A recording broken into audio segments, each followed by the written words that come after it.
Hello and welcome to Let's Talk Loyalty and Loyalty TV, a show for loyalty marketing professionals. I'm Paula Thomas, the founder and CEO of Let's Talk Loyalty and Loyalty TV, where we feature insightful conversations with loyalty professionals from the world's leading brands. Today's episode is hosted by Charlie Hills, Chief Strategy Officer of Mando, a UK-based agency that uses smart data to create brilliant partnerships and rewards that really work. Enjoy. Hello and welcome to this episode of Let's Talk Loyalty. As Paula mentioned, I'm Charlie Hills, the Chief Strategy Officer for Mando Connect. In this episode, I'm delighted to interview Peter Gerstle. He's the Loyalty Consulting Director at Collinson, responsible for shaping and delivering the strategy and management of Collinson's loyalty products and driving loyalty innovation in travel, financial services, retail and other industries globally. Peter joined Collinson in 2013 to add his expertise from a 25-year international career in e-commerce product and loyalty management across a wide range of travel companies, including InterContinental Hotels Group and easyJet, for which he launched several significant revenue streams, such as Speedy Boarding and the first ever airline paid loyalty program, easyJet Plus. He advises clients globally on designing and optimizing their loyalty programs and is a leading thinker on paid-for loyalty strategies. In this episode, Peter shares his insights on the loyalty industry, how behavioural science and AI are changing things at Collinson and in the industry too, and innovations and new ideas that loyalty marketers everywhere should be thinking about. I really hope you enjoy our conversation today. So, hello and welcome to the podcast, Peter. We're absolutely delighted to have you on today. It should be a really, really good episode. Thanks, Charlie. I'm really thrilled to be here. Well, it's really, really great kind of opportunity here to talk about loyalty, behavioural science, and everything that you bring from all those years of experience in the industry. But before we get into the detail of the interview, I'm going to open up with our same sort of usual question. So, Peter, please tell us about your favourite book about life, loyalty, or leadership, or anything else. Okay, well, let's stick to life, loyalty, and leadership. And starting with loyalty, and especially behavioral science, you can't go without having read Thinking Fast and Slow from Danny Kahneman. It's kind of popular science, but it's really kind of scientific background and kind of it's the foundation to a lot of the thinking that goes on in loyalty at the moment. At the same time, there's also a book called Atomic Habits by James Clear, and what he does is really it teaches how to turn kind of intent into repeatable routines, which is clearly what kind of loyalty is all about, these repeatable routines. We'll get to that in a minute. So that's kind of loyalty, too, I can recommend. In terms of leadership, there's a great book called The Hard Things About Hard Things from Ben Horowitz, I think. And it's just, life's full of trade-offs. It's really hard. Decisions are hard. Accountability is hard. And he writes a great book about how to deal with that and how to confront it and how to actually not agonize over it too much either. So that's a good one. And then loyalty properly. So the first one was behavioral science, but loyalty properly, there's, Fred Reichheld is kind of a guru in that, The Loyalty Effect, which is a good book that I can recommend. Big That's geeky really all that. good. Most of my guests. No John Grisham's on my list. You should, absolutely. If it's holiday season, it'd probably be very different if we were recording this in the summer. There's a huge difference, isn't there, between what we read at work and what we read on the Sun Lounger. That's really lovely, 4 recommendations. Thank you very much. Most of my guests only manage one, so you've done really well. Although my gold star still goes to one of my earlier episodes where we actually had poetry kind of quoted at us, and one guest who confessed that they didn't read at all and they really only listened to podcasts, which was also sort of topically relevant. So it's a really nice way to start the interview. So thank you very much. What about your favourite programs? I mean, you obviously worked in the industry for a long time. You've got lots of experience in travel, but what are your favourite loyalty programs? What do you think our listeners, who should they go and check out? So there's not a single favorite program. And again, being kind of in the loyalty space, I'll look at programs quite analytically and kind of look at features within those programs that I like. So let's start with, the coffee side of things. Starbucks rewards. Actually, I kind of like what they've done originally.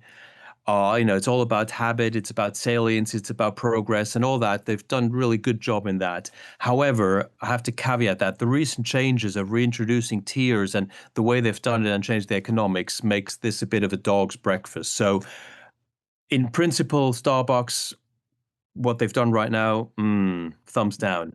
Um, I can't go without mentioning Amazon Prime, and what for me is its spiritual predecessor, easyJet Plus, because one thing that I have to my CV is I've launched easyJet Plus, which effectively is the paid loyalty program of easyJet, and it's tremendously successful. And Amazon Prime is kind of the same thing for Amazon. So it's about reducing friction and bundling value into to make it your default choice. And that again, that default choice thing is a theme in loyalty and kind of in behavioral science as well. And once you've paid, your mental model changes towards the brand. And that's really important in loyalty. So I'm a big believer in paid loyalty. People will know that I speak about that quite a bit, sometimes too much. So Amazon Prime. And thirdly, I want to actually mention Priority Pass, which may seem a bit strange. So Collinson, one of our brands, is Priority Pass, the airport lounge program, the world's biggest, largest, best, I would say. Um, but they're the kind of loyalty as an experience utility. Again, it's about removing friction. It's about reducing kind of moments of stress in the travel journey and delivering that in a digital way, in the right way, right timing, and all that sort of stuff. So that's kind of, although people might not think of it as a loyalty program, I think actually it kind of acts in the same way that loyalty programs act. Now, you may say, you haven't mentioned airline programs at all. And I am on the fence of airline programs a lot. There's some airline brands in this country that I really start to have a very critical stance towards, let's put it that way. There's good and bad in many, but I think what airline programs are starting to do is to stratify too much. They really go for the top cross, the top 1%, chase the money and leave a lot of long tail behind, and to a point where they become irrelevant for what their core business is all about. It's about driving travel, driving flights, let's say. Yeah. Avios is a good example in a way. On the one hand, they're doing loyalty quite well because they're really making it loyalty generic, but it has nothing to do with flying anymore. And you could argue, is that a good or bad thing? I would say from an airline perspective, it's probably a bad thing. I think that's really interesting. And there are some big themes within those examples as well. I think that kind of hints to your sort of broad background in loyalty and marketing as well. Because if we'd had done this sort of podcast 3 years ago, I think one of the big challenges we would have had is, well, is paid for loyalty even loyalty? But it really feels like that conversation has moved on. So that's great that you started it in easyJet Plus. I didn't realize. And then, Prime, I think most households, certainly in Great Britain, are very kind of reliant on Prime and very loyal to Amazon as a consequence of that. Certainly in my own household, I can't imagine the uproar if I even considered getting rid of Prime.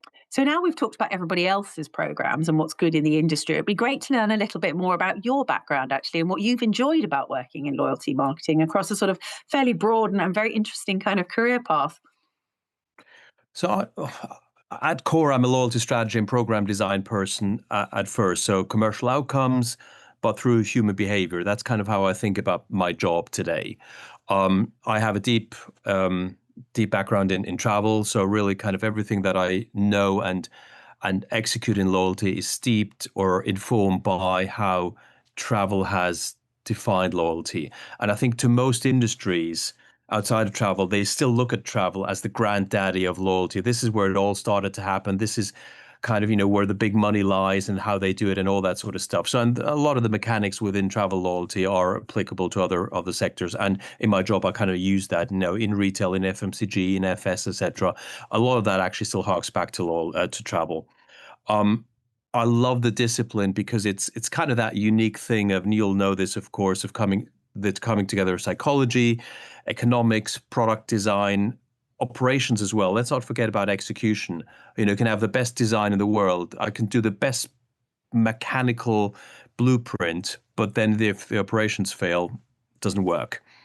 And kind of, if my kind of an aphorism that I like to use is, people did something differently because we designed it that way. If I can say that, then I know I've done my job. That there's a behavioral response because of a design and strategy thing that I've done.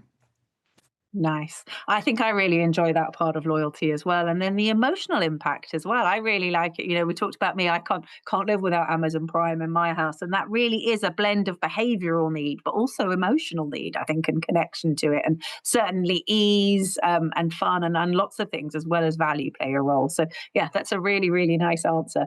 It'd be great to learn a little bit more about Collinson as well. I'd be surprised if we can find any listener that doesn't know who Collinson are. But it would be great to understand a little bit more about Collinson because it just keeps getting bigger and bigger. And what sort of sets you apart from the rest? So Collinson, fundamentally, is probably one of the biggest companies that most people on the street will not have heard of. We're a $3 billion company. Our majority of our activity, of course, lies in the airport lounge service with the Halo brand Party Pass. But and that's kind of a loyalty business, as outlined earlier on in its heart. And everything else that Collinson does also is connected to loyalty. We have a lot of content. We have what's called a loyalty commerce brand called Value Dynamics, and it's all about feeding loyalty programs with relevant content on the earn side, but also on the redemption side. And you'll know this, of course, from your Mando connection, that content is king in loyalty because it creates relevance, utility. It allows you to write time and right message the customer with the right stuff. So that's Collinson. But also clearly, what I'm working on is the strategy side of things, designing programs. And fundamentally, again, red thread of Collinson is incrementality. We strongly believe that if there's one word I would say, Collinson loyalty is about incrementality, because that loyalty does not work if it's not about if it doesn't generate incrementality. And incrementality fundamentally comes from behavior change. So again, that's probably a nice thread and segue into kind of what we want to talk about today. Yeah, definitely. And what are some practical examples of that sort of incrementality in action? Um, well, again, our rule is if nobody changes behavior, you've built a discounting machine. So I think that's kind of a nice headline. Um, I'm not going to give you client examples because sometimes it's a bit confidentiality, and sometimes actually it's a bit of secret saucy kind of thing that you kind of don't want this behavioral side of loyalty to become too obvious, because then it kind of has a whiff of manipulativeness.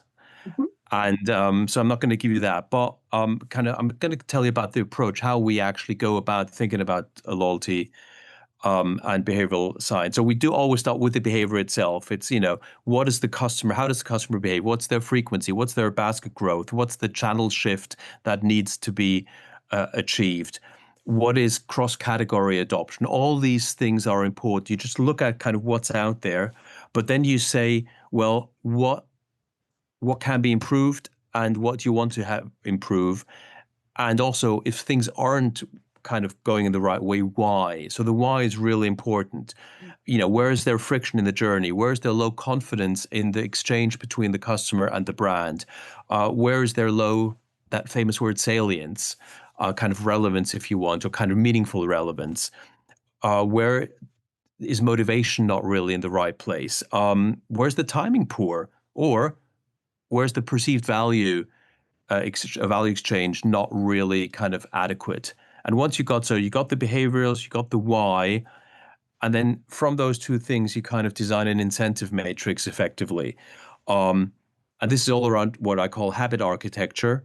So small, frequent reinforcements, nudges, if you want, in that famous behavioral psychology word, um, plus occasional, again, sorry, this sounds a bit geeky, but high salience moments. So moments where you can really grab the customer in a way because they're in a state that really needs support, or they are kind of open to nudges more than in other times. And again, there's a lot of science behind that. And ultimately, you want to actually create what you mentioned earlier about Amazon, that emotional footprint, that emotional memory stamp. Yeah. And that's kind of how you get there. And that basically, once you've done these three steps, you end up with a program that kind of it's all about incrementality. It's not about discounting, which a lot of programs today, if you'll analyze them, they kind of give you stuff for stuff you would normally do anyway. So they're basically throwing away money, leaving money on the table. Interesting. And do you take that approach to incrementality and build it over time? Or do you sort of start big and then stay big? I think one of the big debates at the moment, actually, about what's the best practice in that area. I'm a believer of, well, no pun here, but incrementality in your design as well. And we'll talk about AI, I suspect, in the course of this conversation. It's unavoidable too. But you don't start tiny, but if you're a certain brand, you need to have a certain footprint. So you have a statement of a program with its habit architecture, etc. You want to make sure that you have roadmap to grow incrementally along the needs of the customer, along the needs of the business, and take into consideration the wider context of the business, where the business lives in or where the customer lives in. So I would say not statement big and stay there, but reasonably big but grow incrementally. Yeah. Great. We share that belief as well. I always think that's Right. really important to add to the pot over time rather than ever try and take anything away, which brings us nicely into some of those behavioral science principles that we were talking about with you and your colleagues like Fiona, and loss aversion being one of the ones I think that we play quite strongly to when we're thinking about designing programs and Yeah. reward and benefit architectures. But I'm sure our audience would love your point of view on it. It'd be great to hear it from an expert. So, it'd be great to hear about what some of those big behavioral science principles are and how you've integrated that into solutions, for loyalty programs either you've developed or that you've seen in the market, obviously without giving away any of that secret sauce you were just talking about. Yeah. And so the thing about these, I'll probably enumerate a number of these behavioral principles. And the thing is, because we're all humans, we'll recognize those, even reluctantly sometimes. So you mentioned loss aversion, for example. Losses loom larger than gains. Humans are designed to function that way, in a way. And yes, do we make use of that principle in designing loyalty mechanics? Yes, of course we do, because ultimately it's about achieving an objective. It's about nudging a behavior. So absolutely. So status loss, expiry, missing out, the missing out messaging is part of kind of how we tap into loss aversion. I think it's important to say this is all about motivation, not manipulation.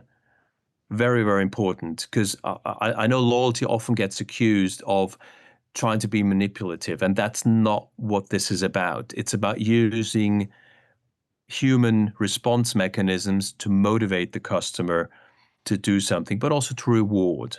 Yeah. So even within loss aversion, there's reward, the notion of reward. The second principle is called endowed progress.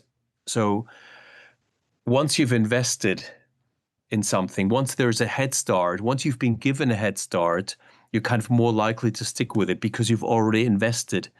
You've endowed yourself into something already. And it's about, you walked 10, you walked a mile to the high road, and then I forgot something, but you know what? I'll crack on. I don't really need that, or I'll sort myself out. Maybe not the best example, but you get my idea. So Yeah. endowed Classic one of progress. the kind of 2 stamps on the coffee card, isn't it? That you start your membership off with, and That's actually right. once they've got to, they're so much more excited to get to, well, depending which market you're in and where you are in the world, sometimes 6, sometimes 8, sometimes 10. But Yeah. almost it doesn't really matter. But there's already something there. You're getting a head start. So and even if you earn it, even better. But if you've given it, that works just as well. As you've given a great example there, Charlie.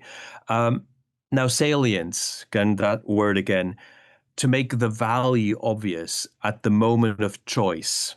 So that's really important. So whenever there's a choice to be made for a customer, whatever the loyalty program kind of brings you needs to be salient. And that kind of is a great nudge because it reinforces the value that the program brings at the moment of choice, meaning that you make the right choice.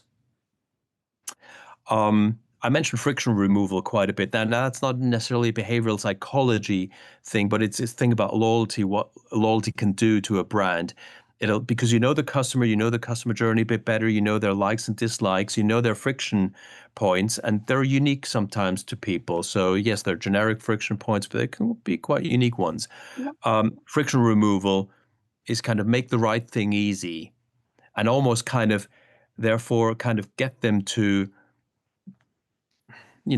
open the right door for them, basically. Yeah, definitely. That's Have you friction got any removal. good examples of that one in action? Because I always think the coffee sector is really good at that. You talked about Starbucks, and Yep. that was the first sector to really integrate payment. I thought was quite clever into their loyalty programs, and also, my favorite drink is ready when I arrive. But are there lots of good examples in travel?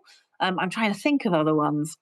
Well, again, you could argue there are in let's take the airline programs, but again, they're getting accessible only to the kind of elite few these days. But things about when things go wrong, loyalty programs can be great at kind of service recovery. And airlines have actually done a good job for the top tiers to proactively rebook, for example, or to just get a human being on the phone when you call a number. Those things are really important within loyalty. Now, again, scalability of those are sometimes quite hard. And I think the airlines have probably gone too far into making that just the exclusive kind of service level for the top tiers. I don't really think that's good. But friction removal, even for Party Pass, for example, the Collinson airline airport lounge product is really important. Friction removal could actually be, what, I just wanted a quick drink or so, and you know what, I'm not going to go into a lounge, but actually there's this opportunity to get a credit on a beer in a bar that seems to suit my needs. No, And suiting your needs is also a bit, I think, about friction removal again. It's recognizing that you are in a certain state and doing something about it. nice. And then lastly, again, I mentioned habit architecture. Habit loops is really, really important. So repeatable micro actions need to be designed into a loyalty program, I think. And again, if repeatable micro actions means effectively repeatable right behaviors, which means leading into incremental commercial outcomes for the customer. Interesting. What are some good examples of micro habits? I'm thinking about what I've got, all sorts of things I do. Swiping is a big one, I guess, isn't it? Swiping for a reward. We see a lot of that in Great Britain. Programs are like tap, tap, tap for an instant benefit, actually. It's been quite a big change rather than that kind of save up for the long term. Well, it could be that. So absolutely. So clearly, identification is key in loyalty. The brand needs to know that you are you. So you need Yeah. to be able to identify yourself. But even there, technology these days helps actually helping a customer a friction point of having to remember to tap, to scan, to if that can be avoided, great. And technology with certainly digital mobile applications help that a bit. So that's one micro action. But it could also be about the choice in a supermarket, for example, about which product you go for. Again, some supermarkets, less in the UK than more in the US, have kind of mobile apps that help you actually shop the right thing and at the right price and let you know when there's a deal to be had. But that deal is, it helps the customer because they're getting better value for something that they would have bought anyway. You could argue, well, that's kind of cheap discounting, but no, it's creating that brand trust between consumer and the brand. That's really important because ultimately, trust is another thing we haven't really talked about. That's a separate interview altogether. Yeah. Trust is the currency that everything relies on in loyalty, as in just commercial interaction and human interaction as well, of course. Yeah, definitely. It's a really interesting example. There's a good example actually in Italy as well. I can't remember the supermarket chain now, but they reward and encourage sustainable behaviors through their loyalty app, which I think is really interesting. So you can shop and it will always show you what the more sustainable kind of choice is, which I thought would be a really great way of building those micro habits over time. Absolutely. And again, it can be applied to something that is kind of, a certain theme like sustainability. It can be applied to the core commercial relationship. It can be applied to the emotional relationship. Absolutely. No, It's across the spectrum. Yes, I suppose one of the old sort of tactics that you'd see in loyalty would be the double points as well, wouldn't it? Because that's another way, I guess, of rewarding people in the moment to get them to do those micro habits. So that's really interesting. You mentioned it earlier. We'd obviously have to talk about AI, and I know Collinson have been investing a lot in AI, and we'd be remiss not to mention it. Would you like to tell our readers a little bit about what you're exploring in AI and sort of the things that the platforms can do? And I suppose again with that benefit of what impact does that have for loyalty marketers? So I think the value of AI comes in the decisioning power. That's the key thing. A lot of people put a lot of hype into kind of, oh, it's the right content and broadening content and all that. But I think that's secondary. I think it's decisioning. Yeah, AI really accelerates decisioning. Um, and it optimizes at scale and at speed, messaging, reward pricing, for example, and it helps you do better predicted incremental outcome responses than what we've done in the past. So this is AI doesn't do anything new. It just helps us loyalty marketers, yourself, myself, many of our dear listeners, hopefully, to just do a better job and do a more rapid job, and therefore actually prove the value of loyalty more quickly. yeah, So that's one thing. That's our perspective of loyalty of AI and loyalty at Collinson. Um, this learning element of AI, of course, is very important because um, it becomes just better over time. And the more contextual habits it absorbs from a customer, from a relationship, from an interaction, the better it can predict the next one, the better it can predict the next one for somebody who looks exactly like you. So behavioral pattern detection is really important. And all these things, again, aren't inherently new. They've just been much, much harder to execute in the past. And the learning element wasn't there. With AI, there's a learning element. yeah. Not to a point where humans become irrelevant and it's just, a load program is let loose on an AI altogether. That's not going to happen because don't forget the human element is something that AI today, at least, future, who knows, but today at least will not really be able to articulate and execute as well as a human being, a loyalty consultant like myself. Yeah, no, I think that's a really interesting point, actually. It sort of enables us to do the things that we used to be able to do on small programs, on large programs at scale that much quicker, which is really exciting, but also quite scary. And as you're saying there, you're sort of even limiting the parameters of what it can do. Have you got any kind of good examples? So obviously faster, bigger, potentially better if it's done within the right parameters. What sort of other benefits is it bringing? Or have you seen any particularly good examples in action?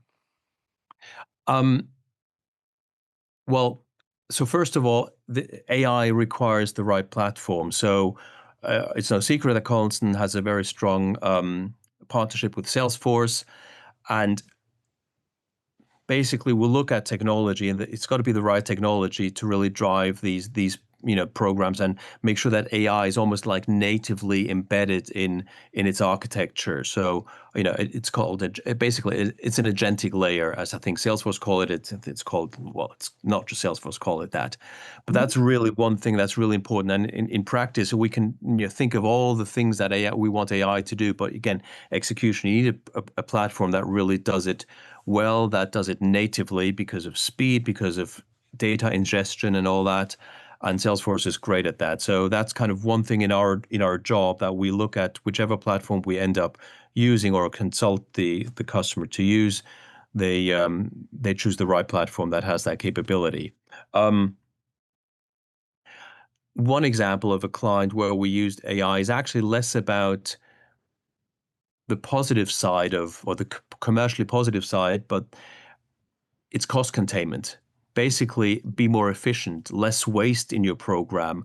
More relevance means less misguided content that goes to the customer, and therefore tighter cost control. So that's really an important element, I think, as well. That is often it's not as sexy, but actually the CFO will love you for it because really that's demonstrable money that he believes in is real.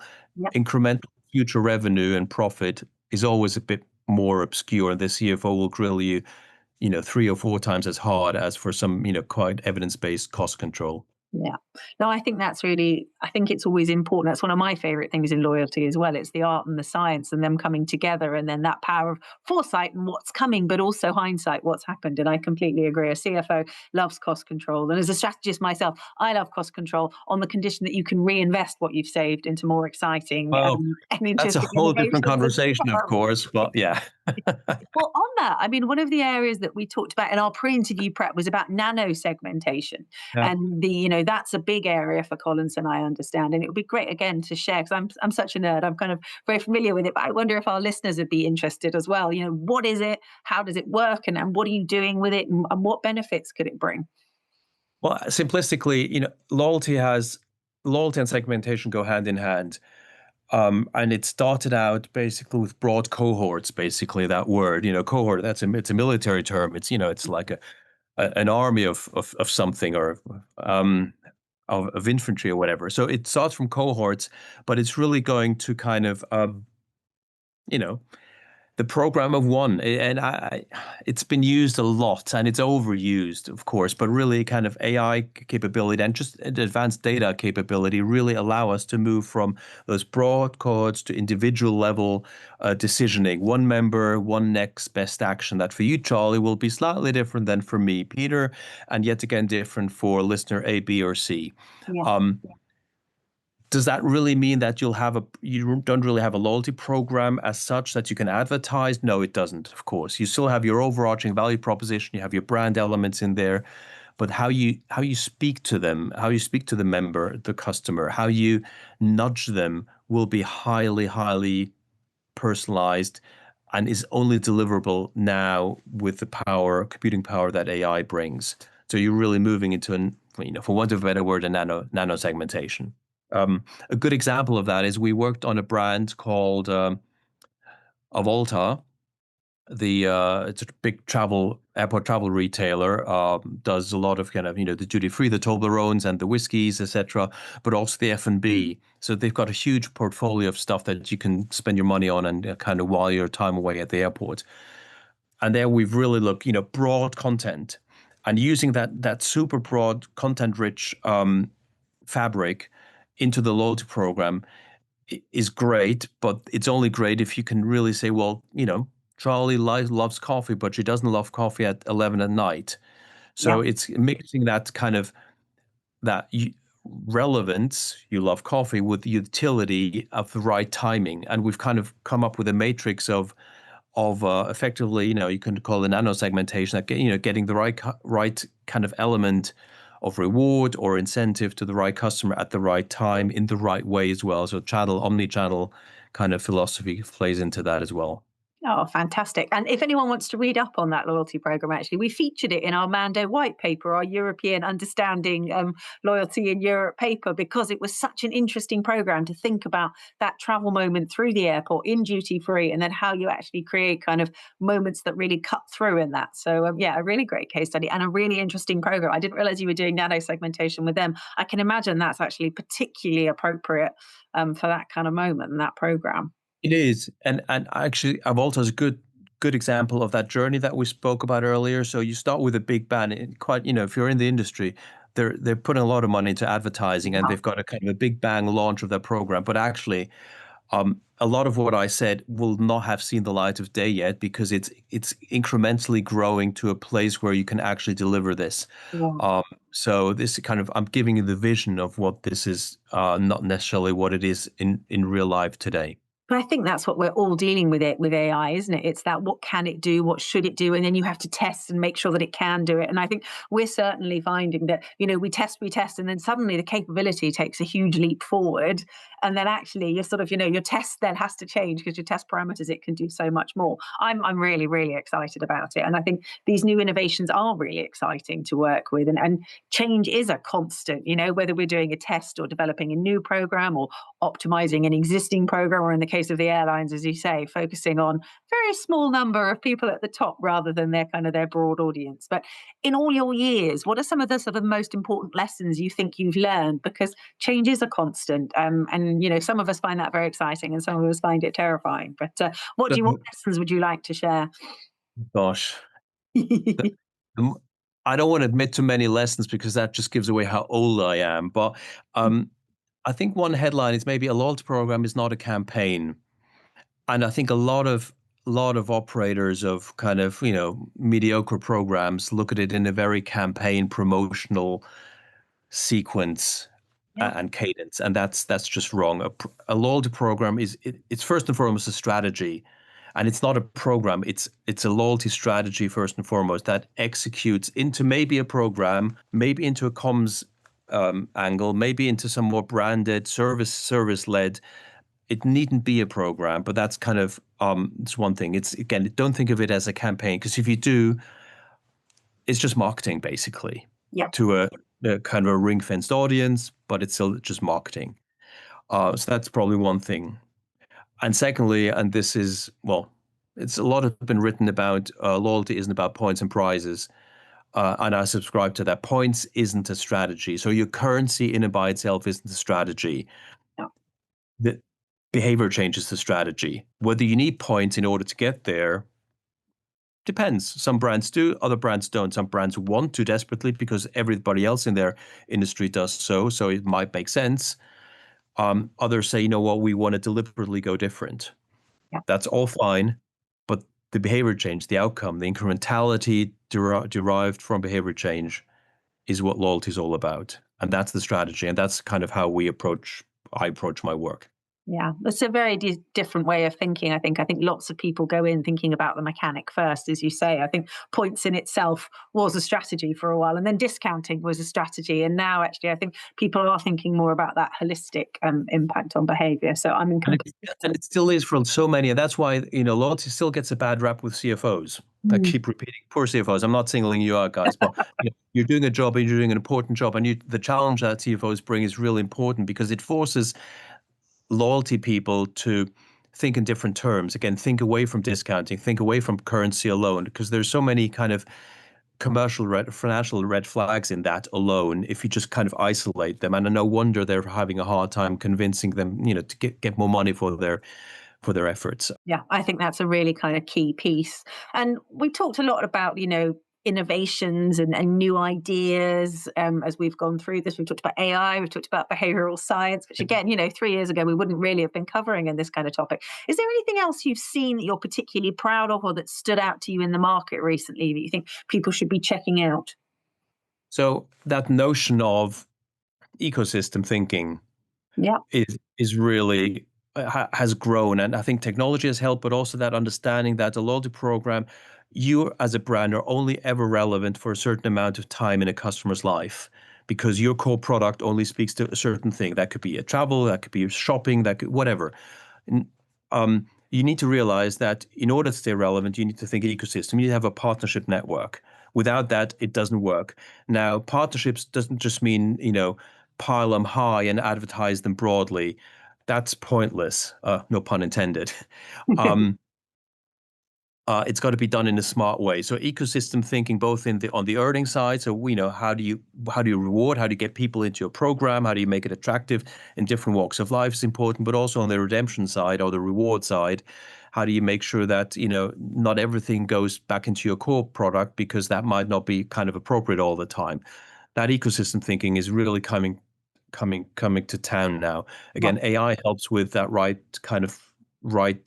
direction, that decisioning of content, with that much more greater richness of content. That said, I dissed currency as I don't diss currency, but I'll say currency is not the be all and end all in loyalty, but where there is currency, making that more fungible, making that more usable, making that more just kind of convenient, frictionless to use, again, is a theme in loyalty these days. So the pay with points, online, offline, having a payment wallet, and payments and loyalty are coming together more and more and more. I have a great trend at Stripe, one of the payment providers. Others are available. James Lemon, his name is, and we kind of riff so much about how loyalty and payments come together, and I think that's it's almost like the kind of the next frontier where kind of innovation happens at loyalty. Yeah. Yeah. And then I kind of want to bring it back to Priority Pass. That's the thing about friction removal, that experience layer. Having the right experience for the customer at the right time is, that's the name of the game. Yeah. Yeah, There we I'm a go. big fan of the priority pass. I'm a big fan of an airport lounge as well. I think that's it's a great moment in the travel window. I think it's so funny, isn't it, how that sort of, what would have been such a negative experience has become actually quite a lot of people's sort of favorite moment in their travel as you get through the airport and then you get to go through the doors and suddenly all this lovely food and drink appears and comfy seats and it's really nice. It's a lovely moment. Absolutely. To a point, of being very honest, and a lot of, people on the call will say, well, I didn't get into a lounge last week or so. It's almost a victim of its own success. But then again, that's where we kind of say, well, there's more than just lounge. There's other alternatives in the airport, and not everybody wants to necessarily go into a lounge. They might want to get a good deal on something in travel retail. They might want to get a drink at a bar or something, or have some food in a nice themed restaurant that isn't lounge itself. So again, having that wide variety of content to speak to the individual's need and recognizing that need is what it's all about. So Priority Pass that's why I mentioned that as a loyalty program. It's kind of an experience loyalty utility, if you want. Nice. And back to your Forward. partnership network point as well and your partnership ecosystem point that actually it's about the right thing for the right person at the right moment. So that's a really nice kind of segue back to link all the content up. Well, look, Peter, it's been brilliant interviewing you today. It's a really interesting proposition. It's really interesting kind of products and some great examples and experience that you've talked about. I'm sure some of our listeners might be really keen to find out more, perhaps follow up on any of the questions. What's the best way for them to contact you? Well, there's a website, of course, recently relaunched, but to contact me, of course, I'm on LinkedIn through my name. Search me. There are not that many of me with my name. I want to say not many of me either. I don't know. Or email peter.gerstle@collinsongroup.com. But again, as I said, the website also of Collinson, collinsongroup.com has a way of contacting and reaching out to the loyalty team at large. It's not just me, of course, at Collinson. I've got some really clever and smart colleagues who cover lots of things across loyalty. Fantastic. Well, we'll make sure we pop those links in the show notes for everyone listening who wants to get in touch with Peter. And all that's left for me to say is thank you very much from Let's Talk Loyalty. It's been a really interesting interview. Oh, it's been really exciting. You can see I can go on and on and on. I'm glad we got a kind of a. Well, you say that. Not everybody does all the time. But anyway. We'll make sure we get some reader feedback for you, but I'm sure everybody will have really enjoyed it. Thank you ever so much. Ollie, thanks so much. Cheers.